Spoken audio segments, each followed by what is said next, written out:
Hi everyone. Today I am going to tell you some remarkable stories from Adi Sankaracharya. So let me begin. Adi Sankaracharya was born to a brahmin family, Shivaguru and Aryamba in Kaladi, which was in Kerala.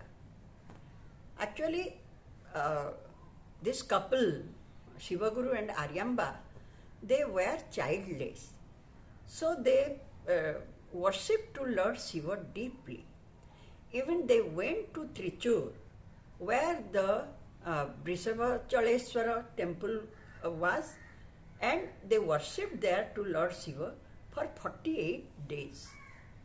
With their deep devotion, once Lord Shiva appeared in Shivaguru's dream, and he asked, Lord Shiva asked him, "Oh Shivaguru, do you want one extraordinary, excellent child, or you want a number of children?" Then Shivaguru and Aryamba, both of them said, "Oh Lord, you know what is good for us. So whatever you wish, you do that." Lord Shiva was very much pleased with their reply. Then, after a few days, he then granted the boon and went away. After a few days, Adi Sankaracharya was born to Aryamba. Now, when the child was born, whoever looked at him said that this one is no common child. He is no doubt that it is the incarnation of Lord Shiva. Because the child had some divine marks, means a trishul, a wheel, and a third eye, like that. So everybody thought that he was born with divine power. Thus Shivaguru and Aryamba both are very happy. They thought that Lord had at last, the Lord heard their prayer. Somehow Shivaguru decided to give the Upanayana ceremony of Sankaracharya, and that is why they gave the name Sankara to the child, since they got with the blessing of Lord Shiva. However, Shivaguru was thinking to give his Upanayana ceremony at the age of 5, but unfortunately, before that, he died. And here, Adi Sankaracharya, when he was a prodigy, and at the age of 2, he was fluent with Sanskrit and spoken Sanskrit and also writing. And at the age of 3, he read many books. And not only that, he had a capacity to remember things without any mistake. That means once if he heard about the reading and chanting of Vedas, Vedangas and scriptures, or any like Mahabharata, Ramayana, Purana, any other thing, he could remember it exactly. And that is why he was known as Shruti Dhara. So even that means his memory power was excellent. Somehow this, his name and fame, means whatever he did, everything was spread in a short span of time, all the corner of the city. Now when his father died, he was very young, so his mother took him and went to her father's house. Then there, after a few days, she thought that she should fulfill the last wish of her husband, so she came back with Sankaracharya to Kaladi once again. There, after a few days, means in due age, she performed that Upanayana as per the holy scripture. Then after Upanayana, she sent Sankaracharya to Gurukula Asrama.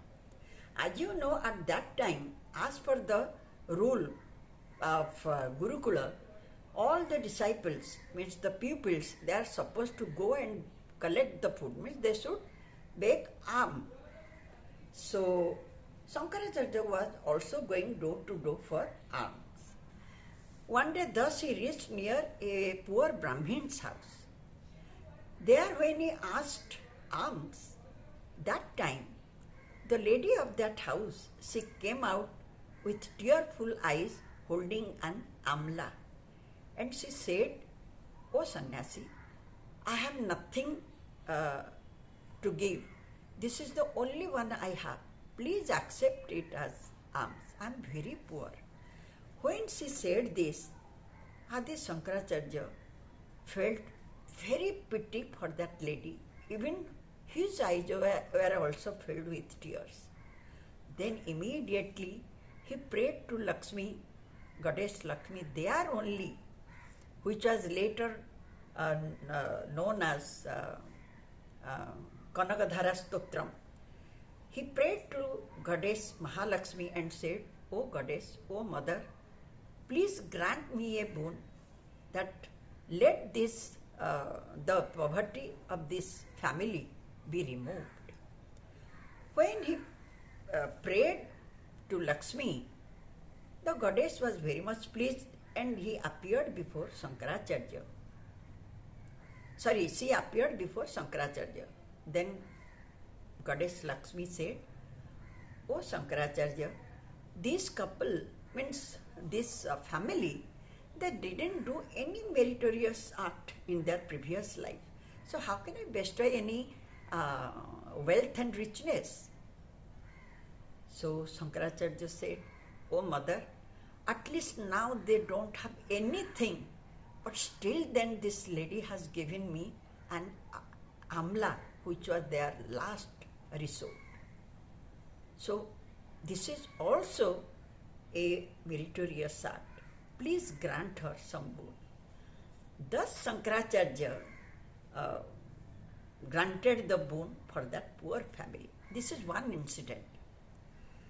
Now second one is, when Sankaracharya was in Gurukulasram, that time his guru was extremely happy with his clear pronunciation and his extraordinary intelligence and his knowledge.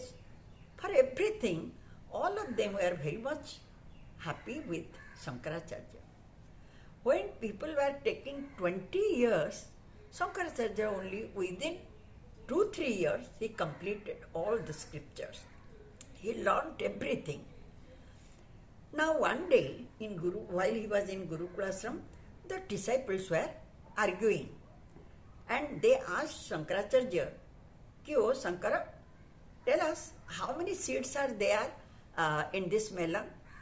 Then Sankaracharya smiled and said, "As many gods created this universe, that many numbers seeds are there."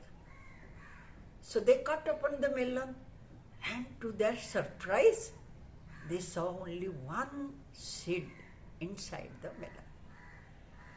Now Sankaracharya was a godly person, means he was a divine child, a part of Lord Shiva. So he could come to know everything. Indirectly he meant that Brahma is only one and Paramatma is only one who created this whole universe. That is why he said that as many gods who created this universe. Anyways, and the children were also stunned. However, every time and day by day, his name and fame spread all the corners of the city. Now, one day, his mother, and he was before his term, means since he learned everything very quickly, so he didn't stay in the Gurukula ashram for a long time.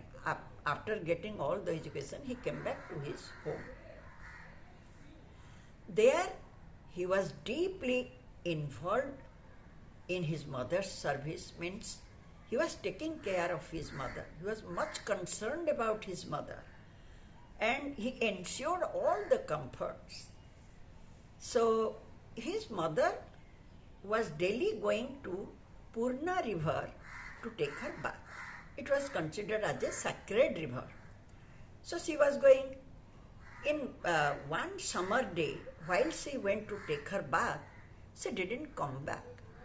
So Sankaracharya was very much worried about his mother, why she didn't come. So he went on looking after her.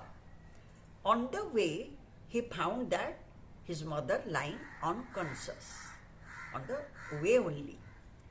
So he cried bitterly, and after his sincere attempt, he could do something so that she got back her conscious, and he led her to back home.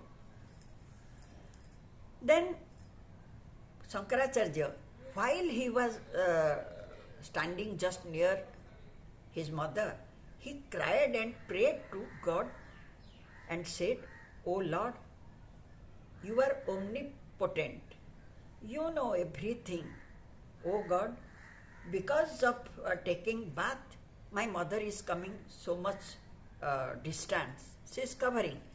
And look, because of that only, she is suffering now. And I cannot bear, I cannot see her suffering anymore. O Lord, do something so that my mother will not suffer anymore." And to everybody's surprise, that very night, heavy rainpour was,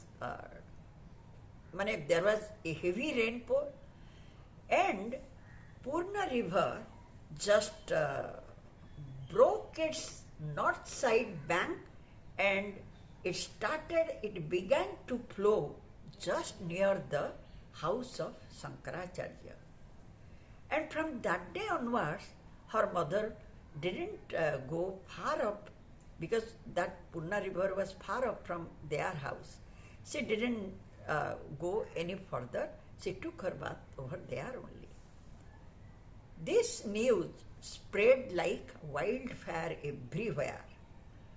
All of them came to know how miracle happened. So even the elderly persons, those who were very learned, they also came to discuss about the scriptures to Adi Sankaracharya. Well, there are so many beautiful stories, like the king of Kerala, Rajsekhar.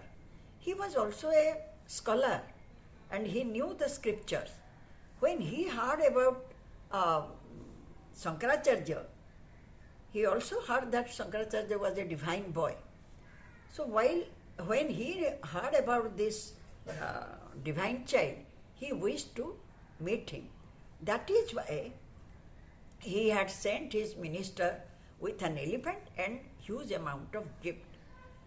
When the minister came with the elephant and the gift, he handed over the gift to Sankaracharya and told everything whatever Rajsekhar, the king, had told him. Now, Adi Sankaracharya smiled and said, "Oh minister, with due respect, you go and tell your king that these gifts are no need, it's no use of mine, because I am a sannyasi. What will I do all these gifts? And what is the use of an elephant? I don't want anything.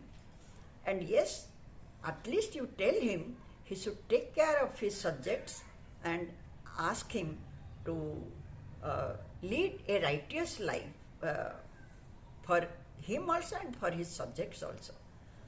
Let him do that much only." So he returned the gifts and elephant. Thus the minister came back to the king, Rajsekhar. Instead of getting angry, Rajsekhar was completely, he was very happy, because any other king would be angry because the gift was returned back. So, but he became very happy, and then he thought that the boy must be a divine child. So he wished to meet him and came himself. Rajshekhar and Adi Sankaracharya had a long time of discussion. Now when the discussion was finished, Rajshekhar gave some gold coins and just kept it near his feet and said, ki, Sankaracharya, please accept it. Then once again Adi Sankaracharya smiled and said, what will I do with all these gold coins? I do not want any gift. Please distribute it among the fellows who need it. Then Rajshekhar told him to distribute. He said that, oh Lord, I have given to you only, so you distribute. Then Sankaracharya said, I am a sannyasi. What relation I have with the material things? I do not want any property or anything. So it is the duty of a king. Sankaracharya said, I am busy with the scripture, teaching and studying. And being a king, you distribute all this wealth to the Brahmins who gathered here or the persons who need it. Like this, there are so many beautiful stories about Adi Sankaracharya. So again, if I'll go on telling all the stories, it will be a lengthy one. So let me stop here. Some other day, some other time, once again I will tell you the remarkable stories about Adi Sankaracharya. Thank you, and if you have time, please watch all my Mahabharata videos. Thank you so much.